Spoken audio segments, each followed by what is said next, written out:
চৈত্র অমাবস্যা 2025।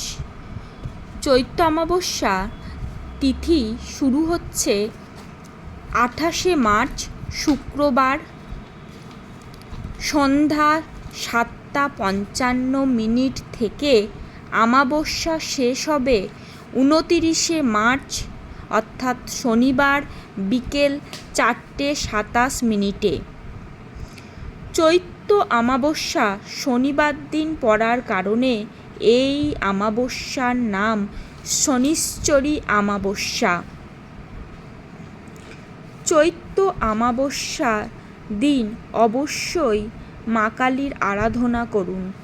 এই দিন মা কালীর আরাধনা করলে মনের সমস্ত কামনা বাসনা পূর্ণ হয় এবং মায়ের কৃপায় সমস্ত কিছু লাভ হয়। জয় মা কালী।